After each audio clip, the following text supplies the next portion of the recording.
esta tarde vamos a estar todos ahí convocados por la presentación del libro de General Serrano, digamos, amigo Ángel Serrano, División Azul y Justicia Militar.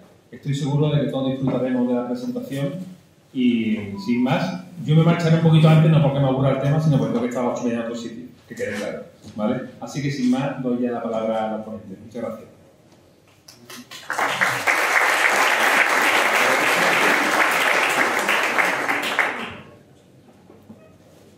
A todos, gracias por la asistencia, gracias al Círculo por prestarnos esta maravillosa sala.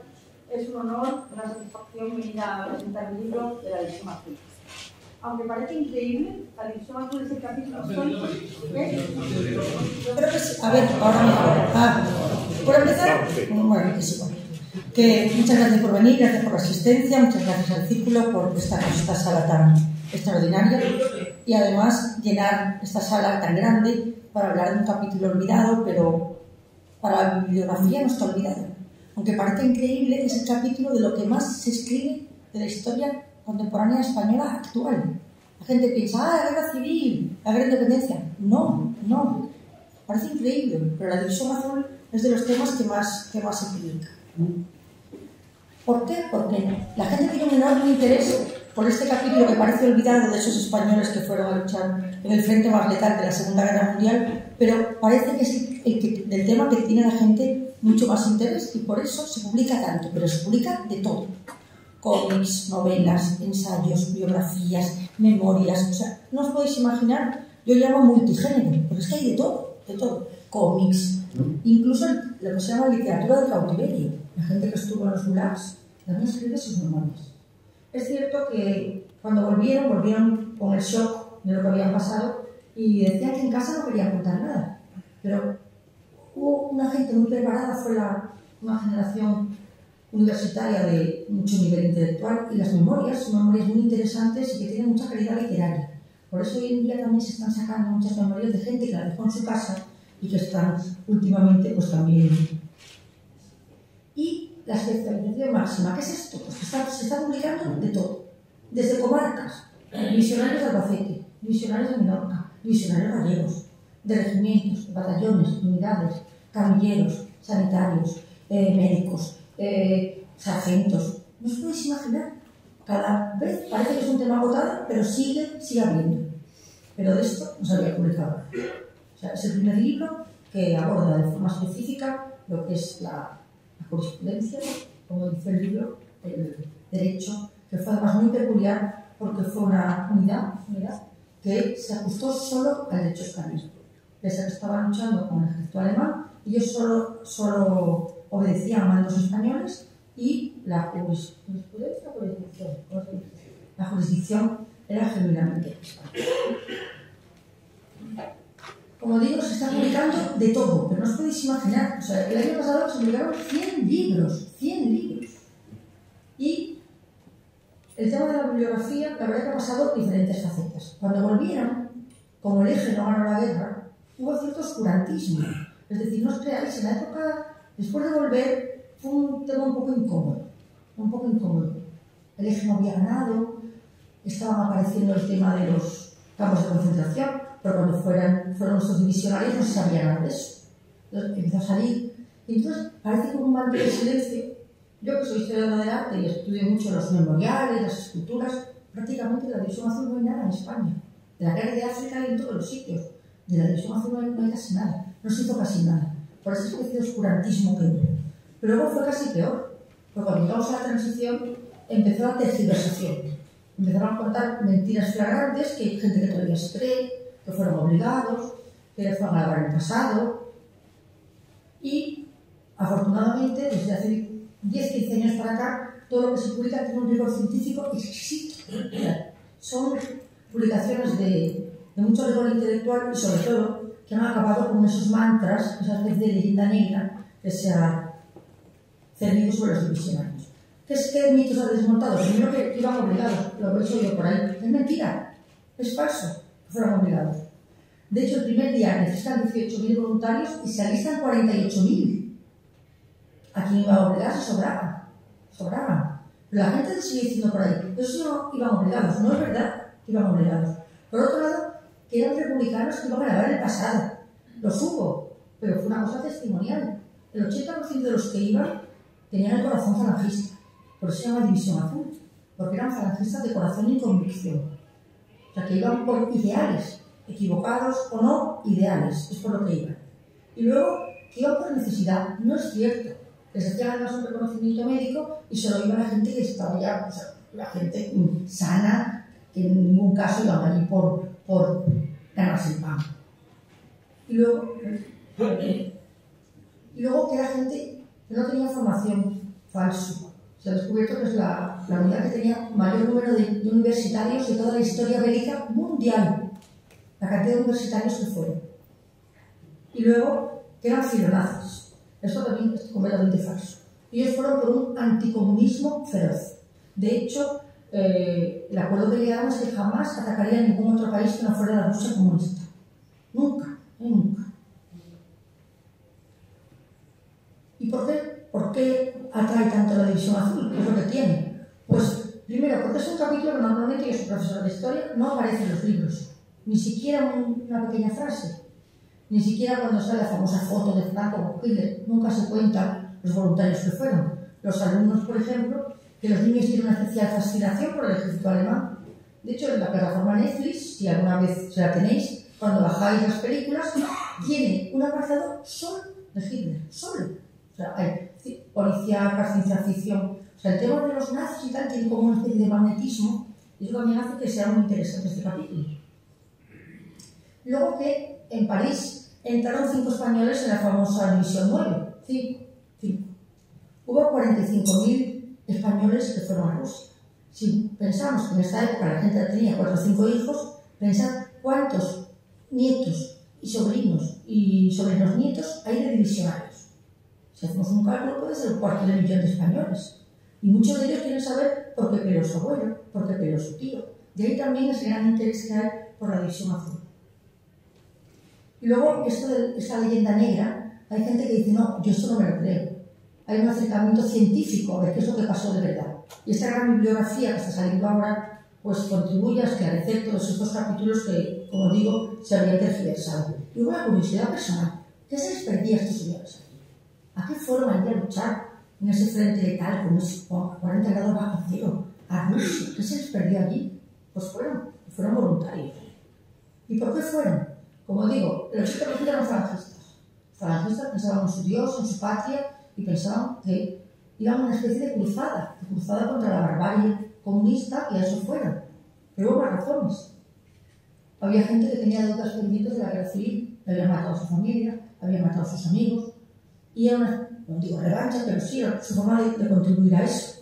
Luego también el expolio de propiedades. A mucha gente de la República y de la guerra le quitaron no las fincas, sino sus casas, sus negocios. También gente que había sufrido prisión. Las checas, el terror rojo. La gente que había sufrido esto también pensó que su manera de contribuir a la humanidad era ir a luchar contra el comunismo, al que culpaban. Y luego esa famosa de muera España, viva Rusia, que fue un eslogan que se divulgó mucho en la España republicana. Y la gente que sufrió ese terror tenía eso de viva Rusia, lo tenían encima. Y luego también por el tema católico. Mucha gente fue por razones religiosas. Luego la vocación médica. Bueno, ya voy a acabar. Quiero decir que estos divisionarios eran gente especial. Cuanto más estudias, más te das cuenta de la ética personal que tenían. Y yo supongo que también tendrá su reflejo en el mundo jurídico. Aceptaban la muerte como un destino, tenían creencias muy sólidas, el idealismo, el estoicismo, el mesianismo, todo esto estaba en estos divisionarios. Y la editorial Actas, que es la editorial del libro que vamos a presentar hoy, es una editorial de sólido prestigio acreditado, de historia contemporánea española sobre todo, tiene muchos géneros, pero sobre todo el ensayo, y de la división ha publicado libros de todo tipo, que tenemos algunos de las últimas publicaciones, pero sobre todo lo que ha publicado que se llaman libros de referencia. Libro de referencia es un libro que es la consulta obligada cuando quieres abordar determinado capítulo histórico.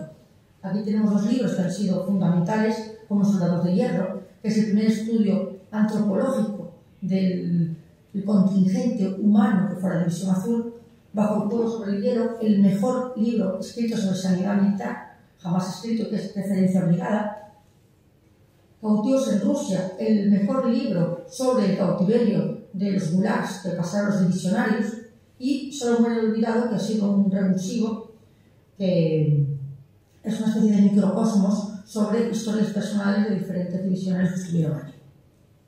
Y, bueno, hace poco yo escribí este artículo en la revista Zenda, que es la revista más prestigiosa de literatura. Lo escribí porque me lo pidió expresamente Arturo Pérez Reverte, pues lo escribí, donde repasé todo lo que se había publicado y lo quise titular así: Los héroes de la División Azul, el triunfo de la batalla por el relato. Quiere decir que la guerra la perdieron, pero a través de estos libros realmente están ganando la verosimilitud de lo que fueron a hacer allí, su convicción y esos ideales que los llevaron, como digo, al frente más letal de la Segunda Guerra Mundial. Y en esta tesitura aparece el libro de don Ángel Serrano, que ya hablará con José Romero sobre el libro, que, como digo, es el primer libro que se publica sobre ello, aunque parecía que el tema estaba agotado. No estaba agotado, faltaba el capítulo jurídico y nos lo va a contar don Ángel Serrano con el coronel José Romero. Y en vez de hacer una exposición tipo conferencia, preferí hacer una charla entre los dos para que fuera más ameno. Tengo que decir que el libro es muy ameno, porque a mí cuando me dijeron el derecho de socorro, para leer un libro de leyes, pero que va, asombroso. Es un libro que se lee, es un libro ameno, parece increíble, porque los que no somos profesionales del derecho, leer un tocho así del derecho, pero no, es un libro que se lee muy bien. Y que lo va a comentar con el autor, que es el coronel José Romero, que es licenciado en Derecho por la Universidad de Sevilla, ingresó por concurso oposición en el Cuerpo Jurídico Militar del Aire, es diplomado en Derecho Militar Internacional y ha desarrollado fundamentalmente sus funciones en los ámbitos jurisdiccional y de asesoramiento jurídico internacional. Ha sido también juez togado central, así como fiscal jefe y presidente del Tribunal de Justicia Militar. En el año 2000 fue designado asesor jurídico de la agrupación española desplegada en Bosnia y Herzegovina y desde 2010 a 2013 desempeñó el cargo de asesor jurídico en el cuartel general del aeropuerto, en Estrasburgo, y después desplegado en 2012 como Deputy Legal Advisor en la oficina legal de ISAF en Kabul, Afganistán. También ha sido profesor de la Universidad de Sevilla desde el año 88. Actualmente se encuentra en situación de reserva y colabora regularmente desde el año 2013 con el Instituto Internacional del Derecho Humano de San Remo, Italia. E imparte clases en el Máster de Pensamiento Estratégico y Seguridad Global de la Universidad de Granada y es máster de experto en Derecho Militar en la Universidad de Sevilla.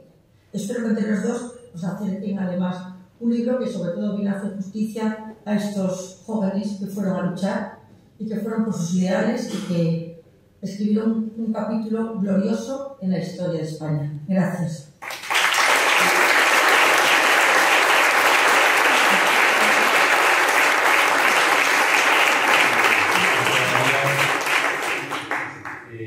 Bueno, yo cuando he visto el libro, realmente tengo que señalar ante todo la idoneidad del autor para escribirlo. Por muchas razones. Primeramente porque es un aficionado a la historia. Conozco su afición a la historia hace ya muchos años. Pero tiene también una sólida formación jurídica. Comenzamos hace ya bastantes años aquí en la Universidad de Sevilla con cierto altibajo. O sea, no lo pasamos mal en aquella época y tuvimos ciertos problemas para la comprensión, sobre todo, del derecho mercantil, de las acciones cambiarias. Me recuerdo también que nos costaba entender aquello de las letras giradas a la propia orden del tomador y del librador. Después, paradoja de la vida, enseñé esa materia como profesor de la universidad, que son las cosas. Esa formación jurídica del general Serrano después se materializa en su destino a lo largo de su vida militar. Ha estado, por referir solamente a los más recientes, fue ya de general jefe de la asesoría jurídica del cuartel general del Ejército de Tierra en Madrid y previamente había sido auditor presidente del Tribunal de Canarias. Por tanto, dos destinos bastante simbólicos dentro de lo que es el cuerpo jurídico militar y a ello ha añadido también una formación en el tema del derecho internacional, porque ya en el año 89 nos dejó algunos, particularmente hablo de mí mismo, pues un poco con ganas de seguirlo, porque se fue nada menos que a Namibia, en la UNTAC, una misión de Naciones Unidas, que era la primera, al principio al menos lo queríamos, en la cual se desplegaban jurídicos, y bueno, ya que se fue. Después de eso no tuvo suficiente y se incorpora a la visión de UNPROFOR en Bosnia-Herzegovina, la antigua Yugoslavia, pero no en el año 2000, cuando yo fui, que era una situación bastante más tranquila, sino en el año creo que 93, cuando realmente el conflicto estaba en pleno apogeo y era una situación bastante complicada. Después sigue y se va posteriormente a la KFOR, a la fuerza en Kosovo, y finalmente, como último destino operacional, pues estuvo destinado en el cuartel general de UNIFIL, en el Líbano. Y eso sin contar los periodos de estancia, 6 años prácticamente en Eurofor, en Florencia, en Italia, y 3 años también en el cuartel general del Eurocuerpo en Estrasburgo, en Francia. En fin, realmente yo creo que el único destino que le ha faltado, no por falta de ganas, sino por un evidente impedimento temporal, es haber sido jurídico de División Azul, lo cual realmente él mismo confiesa esa intención, porque en la dedicatoria del libro, cuando después de la dedicatoria, por supuesto, a Rocío y a sus hijas, a Cristina y a Loreto, y se refiere a los miembros de la División Azul también, una cariñosa dedicatoria, se lo dedica a los compañeros del Cuerpo Jurídico Militar que sirvieron en la División Azul y en la Legión Azul, y termina diciendo: me hubiese gustado ser uno de ellos. Evidentemente, yo sé que te hubiese gustado ser uno de ellos. Con todo ese bagaje, Ángel evidentemente es la persona ideal para afrontar este tema. No es un tema en absoluto árido ni en absoluto exclusivo para juristas. Yo recomiendo a que incluso no sea jurista la lectura totalmente sin ningún prejuicio, porque llega un momento en el que se siente esa complicidad, ese compromiso que el autor tiene con la obra, y que lo hace bastante amable. Lo hace, hay muchas anécdotas, hay muchas referencias, y a la hora de cuando se tocan temas jurídicos, pues afortunadamente con la preparación que tiene el autor, pues ha podido afrontar ciertas cosas de forma muy satisfactoria. Por ejemplo, el trato dispensado a los partisanos, el trato de los prisioneros de guerra, porque claro, entonces todavía no estaban vigentes los convenios de Ginebra, que se aprueban en el año 49, y por supuesto los protocolos adicionales, que son del 77, y entonces conviene en esa serie para tratar estos temas de meterse en lo que era el derecho anterior, el viejo derecho de la Haya, y entonces, por tanto, conviene una persona experta que nos pueda explicar, nos pueda desmenuzar cómo se llega a ese tratamiento de este tipo de situaciones, que si no se tienen esos conocimientos, pues pueden parecer exclusivamente como puros y simples crímenes de guerra, evidentemente, de que en algunas ocasiones, por supuesto, pudieron existir. Por todo ello, yo veo claro que sea la persona adecuada para afrontar este reto, pero me pregunto sobre todo qué fue realmente lo que te llevó y cómo empezaste la investigación de esta materia. Bueno, Pepe, muchas gracias por tus palabras y por haber aceptado venir a participar en esta presentación de este libro. Y bueno, antes de responderte a esa pregunta, me gustaría también agradecer al Círculo de Labradores, en la persona de su presidente, que aquí presente, pues la amabilidad que ha tenido de permitirnos realizar este acto aquí. Y siguiendo con los agradecimientos, pues me gustaría agradecerles a todos los presentes, entre los que veo, bueno, mi familia, muchísimos amigos y muchísimos compañeros, mi familia más cercana, mi familia política, mis compañeros de muchos destinos, y veo también varios hijos de divisionarios, que eso me da una gran alegría. Bueno, empezando por mi consuegro, cuyo padre estuvo en la División Azul, pero hay también presentes otros hijos de divisionarios. Me has preguntado que cómo se me ocurrió empezar esta investigación. He dado como resultado este libro que presentamos hoy aquí, que bueno, vamos a intentar que la presentación no sea muy alargada en el tiempo, 40-45 minutos como mucho más, y ya cortamos, que si no se hace demasiado pesado. Pues a mí siempre me ha gustado la historia militar. no decir que casi más que el derecho. De hecho, has hecho referencia a nuestra época universitaria, somos compañeros de carrera, pero la realidad es que yo empecé la carrera con la promoción de mi compañera Berta Alicia Salvador, aquí presente, hoy notario aquí en Sevilla, y yo la acabé con la promoción siguiente, que es la de mi buen amigo Pepe Romero. Es decir, que bueno, quise consolidar los conocimientos de derecho y por eso me quedé un año más.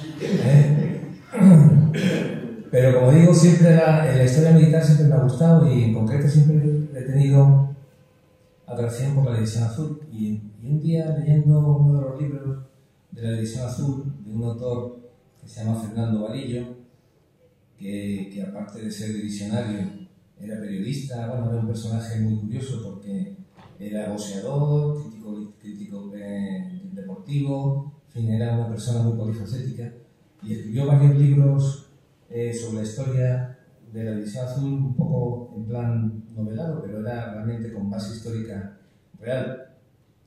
Y en uno de ellos que leí se refería a la presencia de un jurídico militar. Entonces se me encendió ahí la bombillita y es verdad, en la División Azul debió haber jurídicos militares. Y entonces ya me surgió la curiosidad de empezar a intentar enterarme de quiénes habían estado allí, de cómo había funcionado el tema del estatuto jurídico allí. Y me puse en contacto con un historiador que se llama Carlos Caballero Jurado, que es el que más conoce de la División Azul en España, y se puede decir que en el mundo, y él me fue orientando un poco, y así fue como al cabo de muchos años, pues acabé la investigación, que, bueno, la verdad es que han sido muchos años, porque empecé estando destinado a Italia, y lo que pasa es que ha sido con muchas interrupciones, porque he tenido destinos en los que no he podido acercarme a ningún archivo, ni hacer nada. Y más o menos.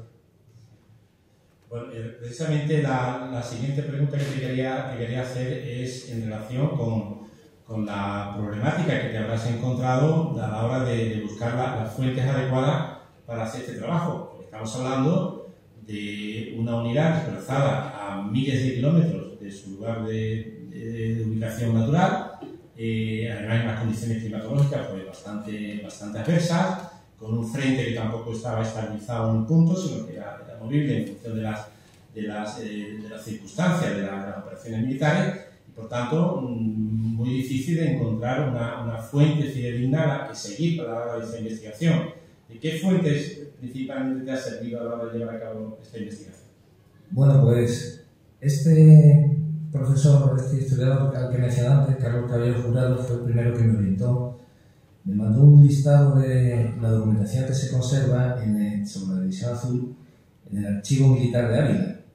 Este archivo es el que tiene custodiados todo lo que ha quedado sobre la División Azul y también sobre la Guerra Civil y las brigadas internacionales. Bueno, no es el único en este caso, porque también el archivo de Salamanca tiene. Y bueno, fue el primero al que me dirigí a este archivo de Ávila, pero luego he visitado otros muchos archivos, el de Guadalajara, el de Salamanca, se llama, creo que de la memoria histórica o algo así.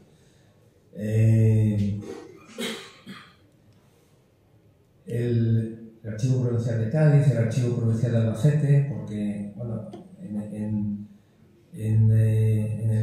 el libro hay un capítulo que está dedicado a hacer una especie de comparación de cómo funciona la justicia en otras unidades de otros ejércitos y en las brigadas internacionales. Como la sede de las brigadas internacionales inicialmente estuvo en Albacete, pues por eso fui a Albacete también. Pero lo que no he conseguido a lo largo de toda la investigación es encontrar algo que para mí era fundamental, que eran los procedimientos que se abrieron allí, que yo pensaba que tenían que estar en algún sitio archivados. Y bueno, conseguí saber que parte de esos procedimientos se habían destruido en Berlín, porque en la División Azul, cuando se terminaban esos procedimientos, se remitían a Berlín, que era donde estaba la representación la División Azul en Alemania, y de ahí de Berlín se trasladaban luego a España. Y en un bombardeo aliado, pues, que cayó en la embajada española, pues ahí se destruyeron una gran cantidad de procedimientos, pero luego otros deberían haber sido, los debería haber yo localizado, porque tengo documentos que dicen que se entregaron en la asesoría jurídica del entonces Ministerio del Ejército, pero ha sido imposible. Entonces, solamente iban consiguiendo copias de sentencias en el archivo de Ávila, en el archivo del antiguo Consejo Superior de Justicia Militar y tal. Y así fue como poco a poco pues, he ido cerrando el círculo. He tenido la suerte también de, bueno, aparte de ver muchas obras, pues, de conocer a historiadores, a hijos de jurídicos militares que estuvieron allí. Incluso una de ellas vive aquí en Sevilla, pero no sé que vive aquí en Sevilla, pero no he sido capaz de recuperar su dirección, porque en su momento me dio incluso fotos de su padre y tal.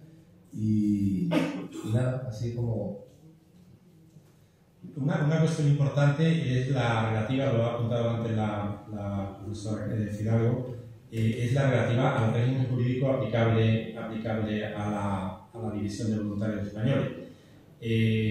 Claro, en aquella época nosotros pensábamos hace unos años, en el año 90, cuando empezamos, y tú eras un poco pionero en eso, en todos los estudios del derecho, eso se llama el derecho operativo, nosotros un nombre bastante feo, empezamos a hablar y nos creíamos que estábamos descubriendo el mundo, hablábamos del Estatuto de la Fuerza, los ROEs, todos los acrónimos ingleses, y ahora de pronto resulta que 50 años antes unos españoles se habían ido y habían discutido y habían consensuado de una forma más o menos aceptable pues un estatuto de la fuerza aplicable a la fuerza española.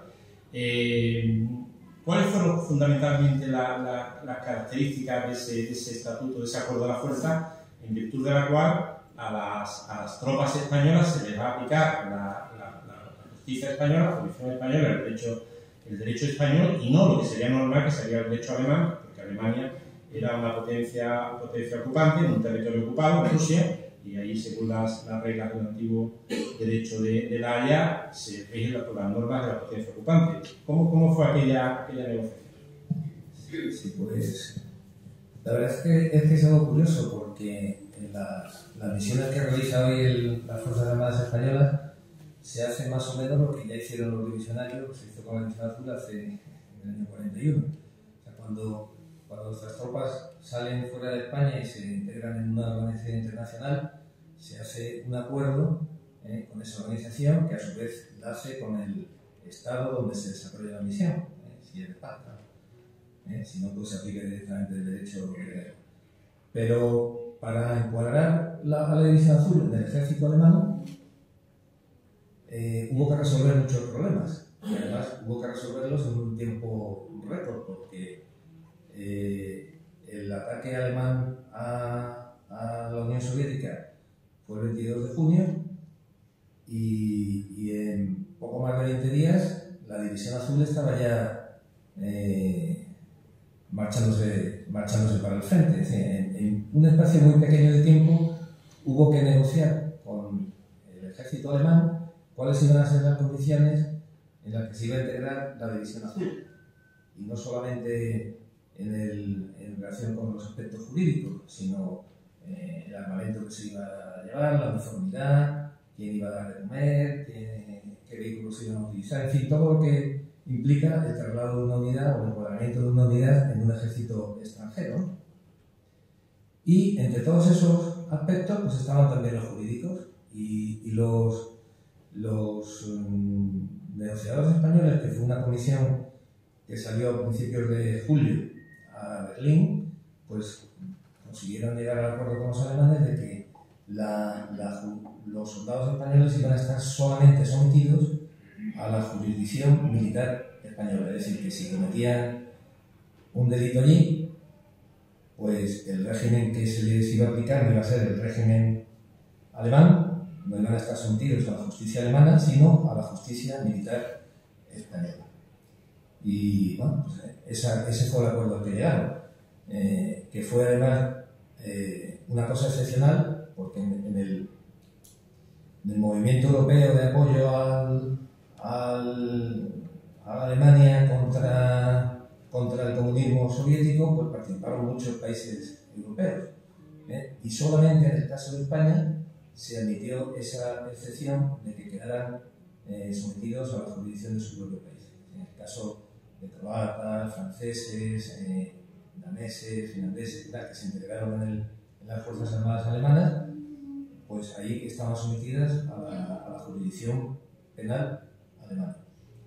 En relación con este tema se llegó también al acuerdo de que los prisioneros de guerra que hicieran la División Azul, sin embargo, iban a quedar sometidos a la jurisdicción militar alemana, lo que es una cosa lógica porque quien capturaba a esos prisioneros no era el Estado español, sino el Estado alemán, aunque fuera como una unidad española. Pero había una excepción. Acordado una excepción es que si se trataba de españoles que estaban combatiendo en el ejército soviético, en el ejército rojo soviético, en ese caso iban a quedar sometidos a la jurisdicción de los tribunales españoles. Y de hecho, hay varios casos en los que se cogieron prisioneros. Yo en el libro tengo documentado 4 casos, que eran, bueno, en un caso era un republicano español que se había exiliado, había llegado a Rusia y en Rusia pues se había alistado en el ejército soviético y lo habían tirado en paracaídas junto con otro grupo detrás de la línea de la División Azul. Y tuvo la mala suerte de que Visumanina se quedó con la pierna destrozada, lo cogieron los alemanes y como vieron que era español, se lo dieron a la jurisdicción militar española, que lo juzgó y desgraciadamente para él pues le condenaron a muerte y lo fusilaron. Luego hay otros 3 casos que son niños de la guerra. Los niños de la guerra, como seguramente sabéis, eran los que se llevaron a Rusia durante la guerra civil, sobre todo en la zona del norte de España, Asturias, Bilbao y tal, que en su momento pensaron que iban a estar más seguros en Rusia y llevaron a 3 o 4 mil niños, se lo llevaron a Rusia y ya se quedaron para siempre.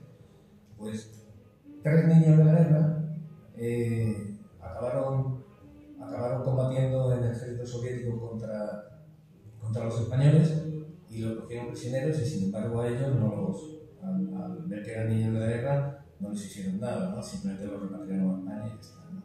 Y con este caso de los niños de la guerra hay otro caso curioso que se cita también en el libro, que es de un niño de la guerra que lucha en el ejército soviético, pero en la guerra contra Finlandia, la que llamaban la guerra de invierno, que fue antes de que los alemanes atacaran Rusia. Y este niño de la guerra es cogido prisionero por los finlandeses, pero acaba volviendo a España y una vez que está en España se alista en la División Azul para combatir contra los rusos.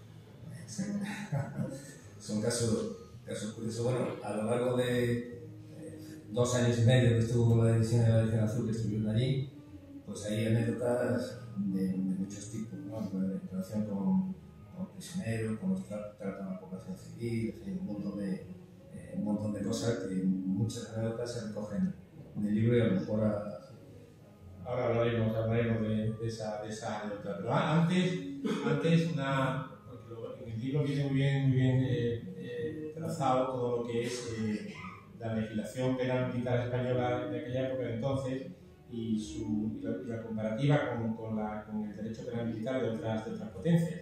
Claro, llama la atención a cualquiera que de fuera se acerque a ver el libro y lo lea y no tenga los conocimientos jurídicos, pues claro que había ciertos delitos que pueden parecer que no eran especialmente graves y que estaban tratados con una severidad, con una rigidez propia de una situación de guerra. Estoy refiriendo fundamentalmente a la deserción al enemigo y el caso también de la automutilación, la mutilación para eximirse del servicio. Eran delitos que estaban lógicamente castigados hasta con pena de muerte y parece que hubo bastante, no sé si unanimidad, pero una cierta tendencia a la aplicación de esa pena en estos delitos. Comparando con esos otros países, hace un capítulo del libro, hace un estudio en el Reino Unido, Estados Unidos, Alemania, el Ejército Rojo, la legislación española era parecida a la extranjera, o tenemos alguna particularidad por haber pasado recientemente la guerra civil? Bueno, la legislación penal de todos los países en aquella época, estamos hablando de los años 40, era muy dura en todos los países. O sea, la pena de muerte estaba prevista en todos los códigos penales militares, todos los códigos de justicia militar. O sea, en ese sentido era prácticamente igual. Lo único es que otros, sobre todo los aliados, los ingleses y los norteamericanos, fueron menos partidarios de aplicar la pena de muerte y aplicaron otro tipo de penas, sobre todo penas privativas de libertad, pero comparado con alemanes y sobre todo con el ejército soviético, pues era muchísimo más liviana, muchísimo más suave la justicia militar española. Tanto los alemanes como sobre todo los soviéticos, pues aplicaron la pena de muerte, por ejemplo, con muchísima profusión.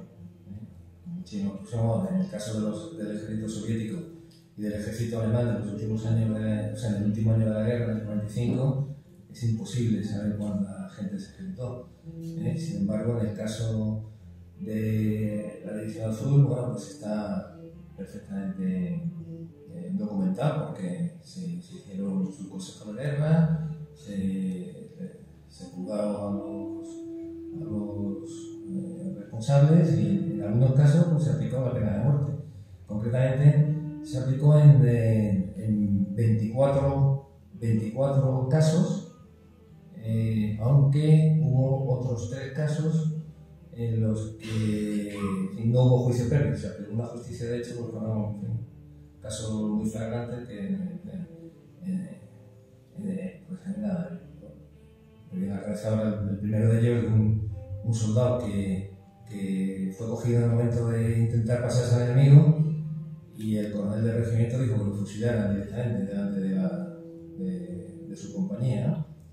Que es curioso con esto porque el auditor de guerra, que era como se llamaba entonces el jurídico militar que acompañaba al general de la división, pues al comunicar el hecho a Madrid no dijo ninguna mentira, ¿no? Porque comunicó que este soldado, que era de origen portugués, se llamaba Dos Santos, había fallecido por disparos de arma de fuego.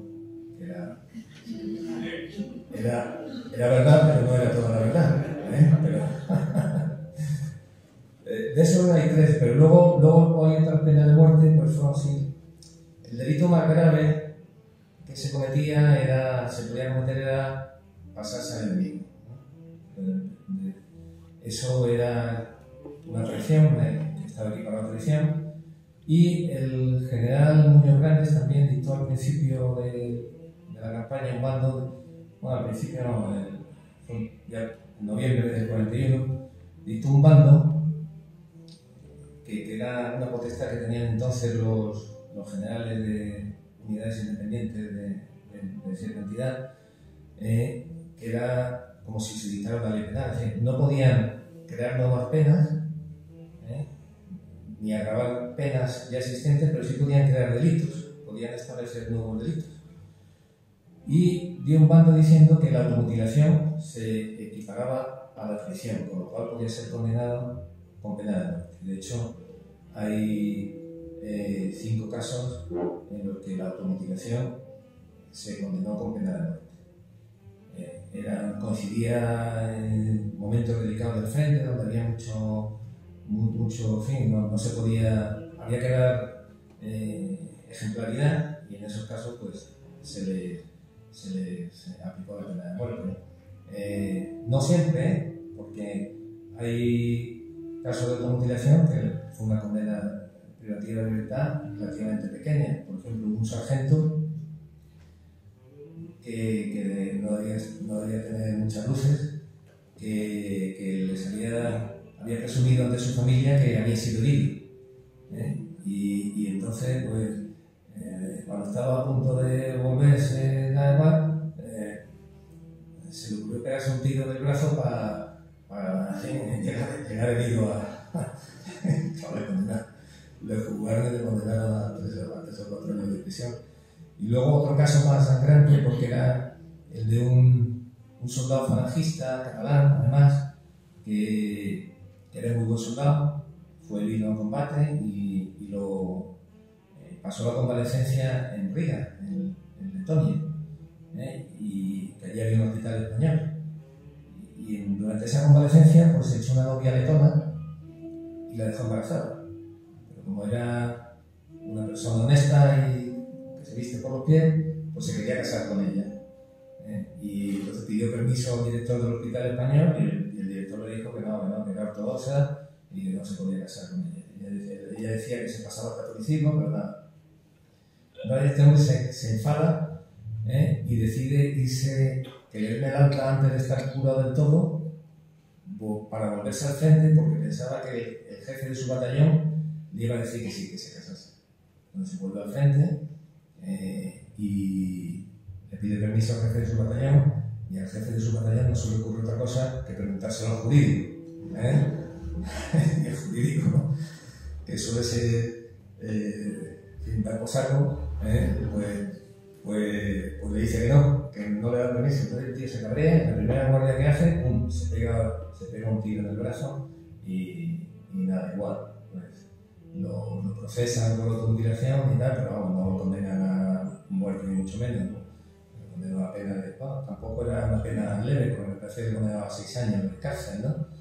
Y la pobre letona se quedaría sin su prometido. Pero bueno, y en cuanto a la deserción al enemigo, al que pillaban, desde luego, lo fusilaban. Y hubo muchos. El número de los que intentaron pasarse al enemigo fue aproximadamente unos 110 por ahí. Lo que pasa es que de esos 90 consiguieron su objetivo y unos 19 por ahí pues no lo consiguieron. Es decir, o bien les pillaron en el momento de eso, o bien hicieron el intento porque se daban cuenta y le disparaban antes de que llegaran a las líneas rusas. Y hubo el caso de uno que se pasó al enemigo, se perdió y en vez de ir a la línea rusa, sin darse cuenta, volvió a las líneas españolas. Y cuando llegó a las líneas españolas empezó a decir: Ruski, ven para acá. Me cogieron y me fusilaron. Es una anécdota, ahora nos hace reír, pero la verdad es que tiene su qué, ¿no? Ahora no lo tomamos a risa, pero a él no le daría tanta risa. No le daría tanta gracia. En el libro se deja ver el interés que tenía la autoridad judicial de la división y los jurídicos por dotar aquello de una estructura judicial y jurídica estable, que fuese coherente, conforme con el ordenamiento jurídico español existente en aquella época. A mí me ha llamado incluso la atención que a pesar de la precariedad de medios, de la dificultad de administrar justicia en aquellas condiciones, en aquellas circunstancias, existe incluso hasta un procedimiento, una diligencia informativa que está iniciada por la sustracción de una vaca. La sustracción de la vaca se acusó a un cabo, al parecer, de presuntamente haber sustraído la vaca, y en plena campaña se instruye un procedimiento por eso.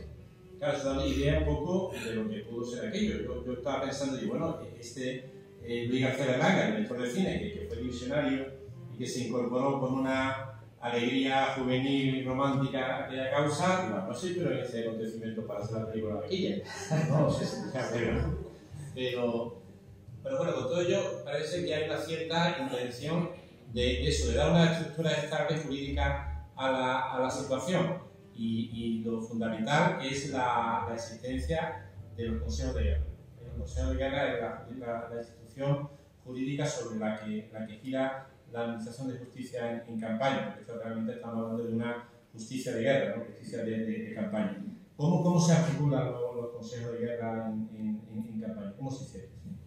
Bueno, Los consejos de guerra eran los tribunales que se constituían para juzgar posibles delitos.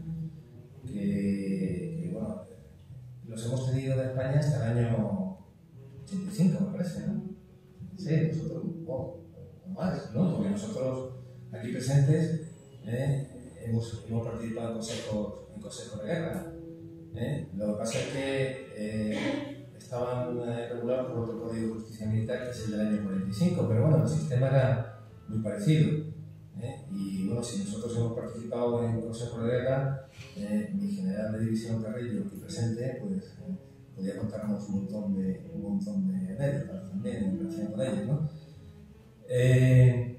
Los procedimientos que tenían el Código de Justicia Militar que se aplicaba entonces, que era de 1890, eran muy parecidos a los que existen hoy en día.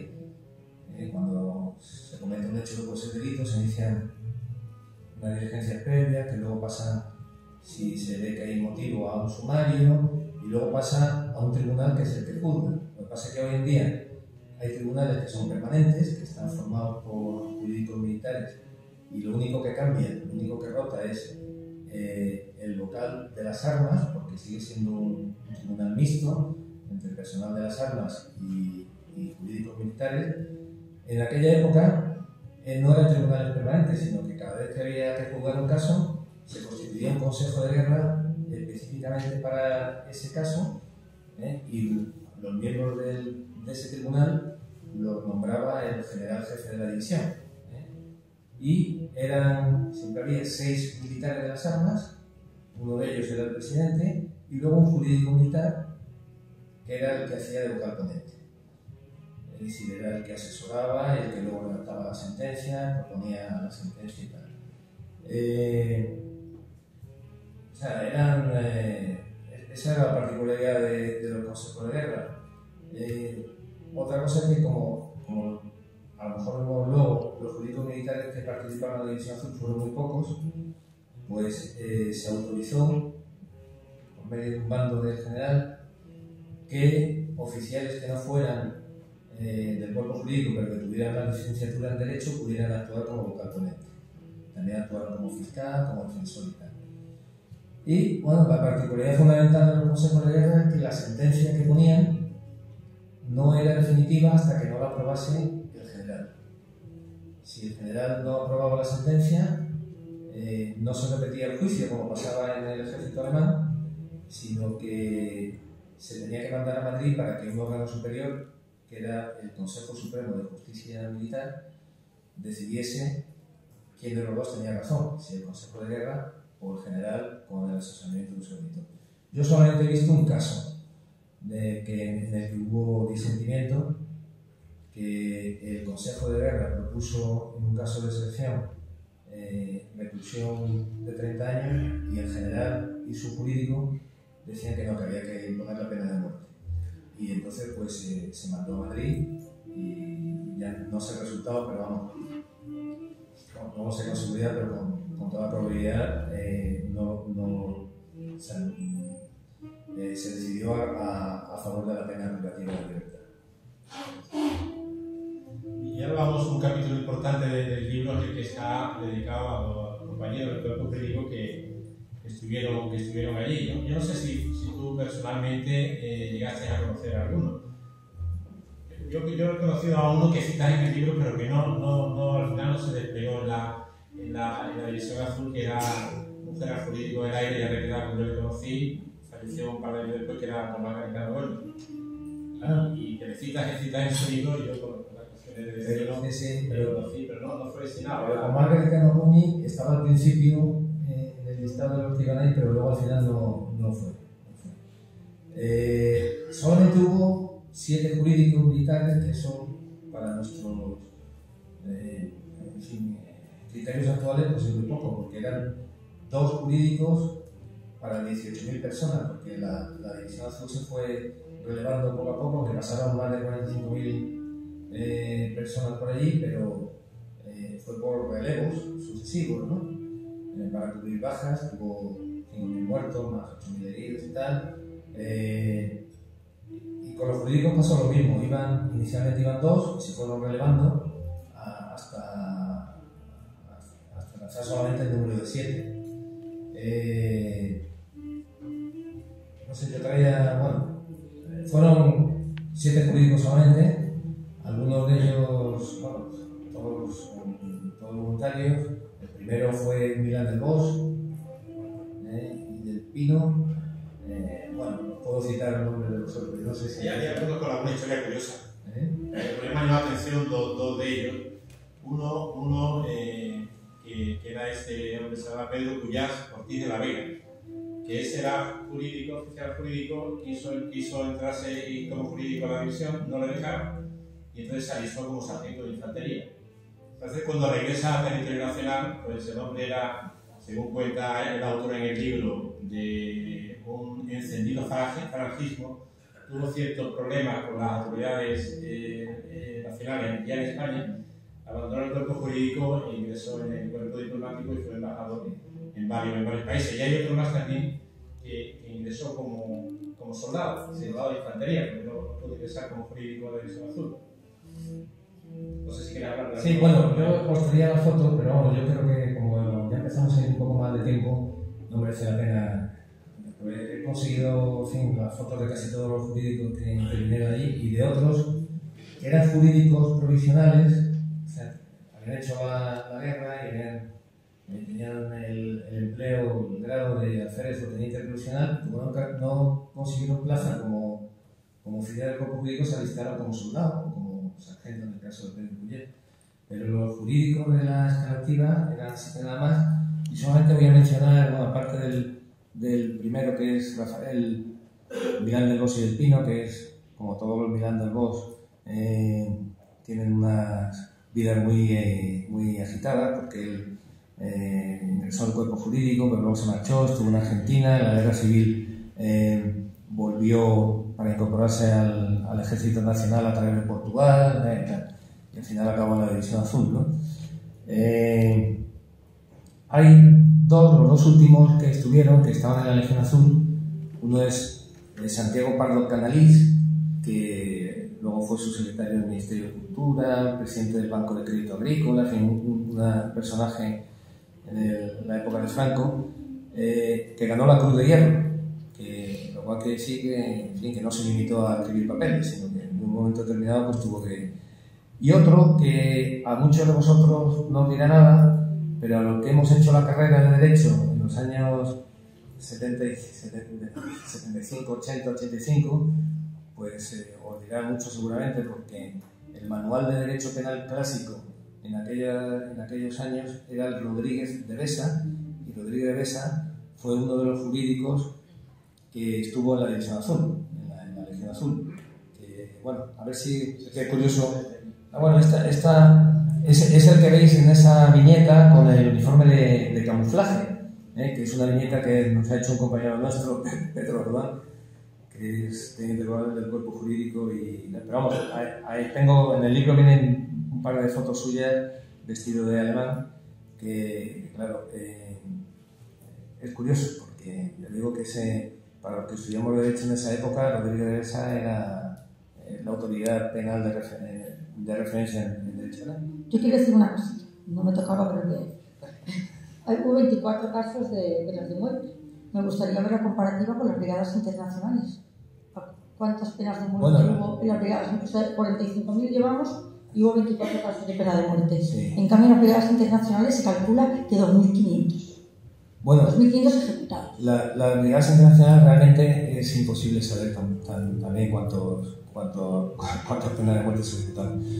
Yo 2.500 me parece excesivo, un número excesivo, pero bueno, el número exacto es imposible saberlo.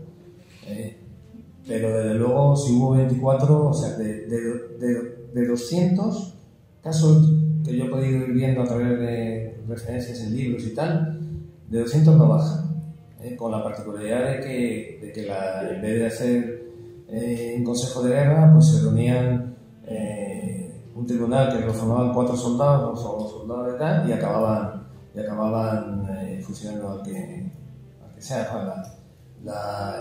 La comparación es tremenda, igual que que en otros temas, como los delitos que se cometieron en las brigadas internacionales, de deserciones, por ejemplo, que en la División Azul, contando los que intentaban pasarse al enemigo y los que se iban a retaguardia, que claro, la deserción a retaguardia, el general Muñoz Grandes tuvo que dictar un bando diciendo que se equiparaba, cuando uno desertaba a retaguardia, se equiparaba a deserción en el, frente al enemigo si su unidad estaba en primera línea de combate, y eso lo hizo porque mucha gente que desertaba a retaguardia, que se llama, era soldados que le daban un permiso para irse a Berlín, allí se echaban una novia y no volvían, o uno que estaba herido en el periodo de convalecencia en los 3 hospitales que había en retaguardia, 4 con el de Berlín, 1 y más, con el de Hof, bueno, 6 se podría decir, ¿no, Juanma? Estaba Vilna, Riga, Königsberg, Berlín, Hof, y no sé si en Tallinn hubo también, ¿no? Total, pues allí eran gente joven y tal, y le gustaba la juega, en cuanto podía se echaban a la novia y luego decían que fuera al frente que volviera al frente, que ellos no volvían. Entonces el general dijo, bueno, pues los que deserten en retaguardia se equipara a deserción. Pues contando todos esos casos, pues a lo mejor hubo 150, 160 deserciones, ¿no? En total. Y en las brigadas internacionales, pues nada más que de canadienses, que eran, no sé si eran 7.000, hubo 150 deserciones. En americanos y anglos y británicos, 400 deserciones. Franceses llevaban en marzo del 37, es decir, cuando todavía le quedaban brigadas internacionales un año, había ya 300 desertores contabilizados, más luego los que no, en fin, que la diferencia no, son abismales, no hay punto de comparación. En toda la investigación que habrás hecho de esta cuestión, te habrán surgido muchas anécdotas, muchos casos curiosos. ¿Podrías referirnos aquí a algunos, aparte de lo que has referido antes directamente de las operaciones, pero algunos fuera de, sí, bueno, de esa materia? Bueno, anécdotas ya te digo que hay muchos, ¿no?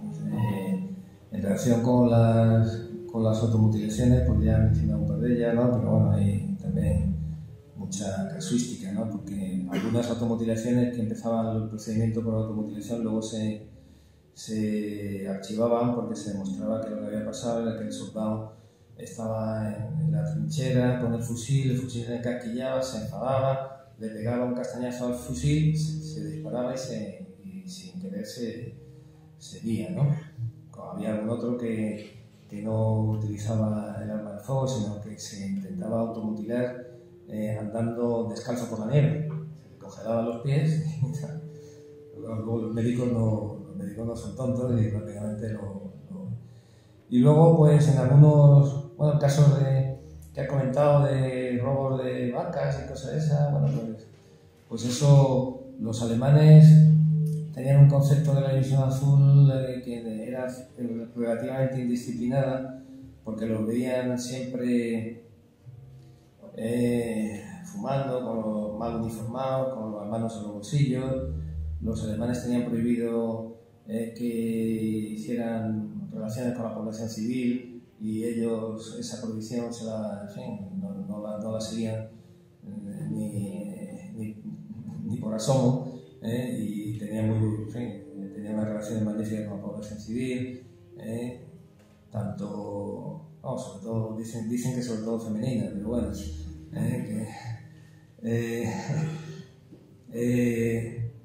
bueno, en relación con la población civil, pues es una anécdota curiosa que varios divisionarios consiguieron traerse a España niños de la zona que como no tenían otra fuente de alimentación, pues se pegaban a las unidades españolas y al final se encariñaban con los españoles, ¿no? Cuando las unidades se retiraban, ¿no? Y hay varios casos documentados de niños que venían a España y al final se integraban a la familia de un suboficial o de un teniente y tal. Y con los prisioneros pues pasaba casi lo mismo, porque los prisioneros aunque eran del ejército alemán, pero el ejército alemán los dejaba la división para que realizaran allí trabajos de cortar leña, en fin, de cosas de esas, y luego los prisioneros no querían reintegrarse a la autoridad alemana, ¿no? Y ni siquiera, bueno, había el caso de uno que vivía cerca de donde estaba la unidad española y le dejaban irse a su casa y él volvía al día siguiente porque en fin, estaba a gusto con los españoles. Aunque también es verdad que cuando algún prisionero se quería escapar de algo de eso, tampoco se andaba con contemplaciones. Hay también un par de casos documentados en fin, que dispararon y mataron al prisionero que... Yo, si te parece una última pregunta ya para terminar, la relativa a la... Hay un capítulo también que lo refiere en muchas ocasiones las expediciones de indeseables. Sí. Me imagino en aquella época una Europa en guerra y transportar personas que tenían que condenados o también acompañaban enfermos y tal desde Rusia hasta España. Son semanas de transporte y realmente en unas situaciones complicadas. ¿Cómo fue la aplicación de esas situaciones, de ese traslado de estas personas al territorio nacional? Bueno, por indeseables se llamaba en aquella época, bueno, la expresión corta es indeseables, pero realmente se llamaba indeseables para el servicio. Indeseables para el servicio. O sea, no era una expresión así completamente despreciativa, ¿no? Y además no era una expresión propia de la División Azul, sino que existía también durante la Guerra Civil, lo utilizaban tanto el bando nacional como el bando republicano, ¿no? El indeseable para el servicio.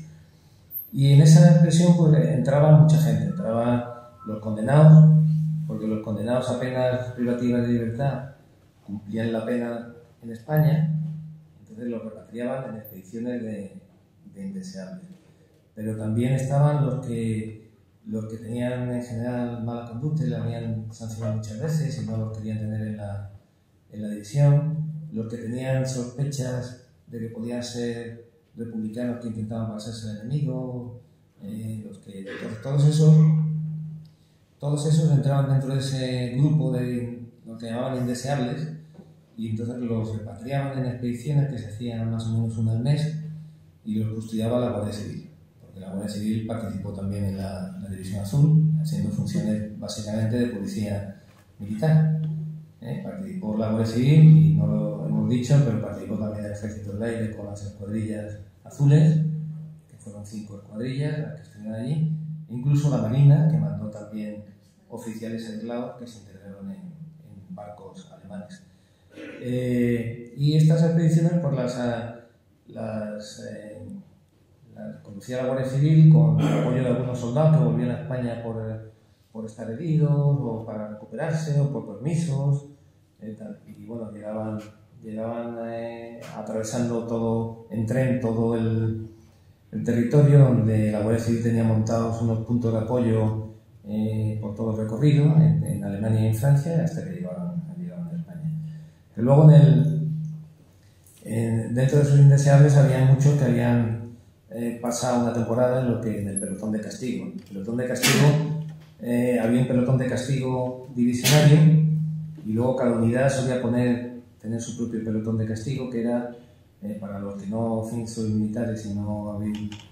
Nosotros lo hemos conocido en la Legión, se llamaba La Pelota. El pelotón de castigo se llamaba La Pelota, pero me parece que en la brigada paracaidista, no, Nacho, existía también, ¿no? Y bueno, es una sanción al pelotón de castigo es que no te deja, o sea, estás todo el día trabajando, todo el día tenían que comer, vamos, no sé cómo lo harían allí, pero la Legión me parece que no podían ni comer sentados, o sea, tenían que comer de pie y vigilados por gente con malas pulgas, etc., ¿no? Pero el pelotón de castigo era solamente a efectos de eso, de tener a la gente ocupada, trabajando y tal, para que no metieran más la pata, pero no pasaba como en el ejército soviético o por ejemplo, en el ejército republicano durante la guerra, que había unidades de castigo que eran unidades disciplinarias para demandarlas al combate. Eso no existía en la División Azul. Ya, yo creo que ya dejamos. Bueno, no, que si queréis luego le podéis comentar al autor cualquier cosa para no cansaros tanto. Yo una cosita que quería decir porque a mí me gustó mucho esa película de los juicios de Nuremberg. Cuando era pequeña me quedé muy desconcertada y luego me enteré con el tiempo que habían intentado juzgar a los españoles en los juicios de Nuremberg y que no encontraron ni una sola acción, ni una que pudiera ser imputada como delito de lesa humanidad o como se llama, ¿no? O sea, no encontraron nada. Y al revés, su apoyo a la población judía pues fue también su principal valedora para que no hubiera ningún tipo de represalia contra los españoles. Y eso me gustó mucho saber. Bueno, pues nada. Pues nada, muchas gracias por vuestra atención, que es un libro estupendo, que la División Azul sigue viva, seguiremos publicando cosas y yo espero que la memoria de esos chicos que fueron allí, de esos hombres que fueron allí, pues siga vigente a través de los libros. Y hay tanta gente que tiene un tío, un abuelo, un bisabuelo, que seguirá vigente en todas sus líneas familiares y eso también es un orgullo para todos. ¿Algo más? Nada más. Pues nada, muchas gracias.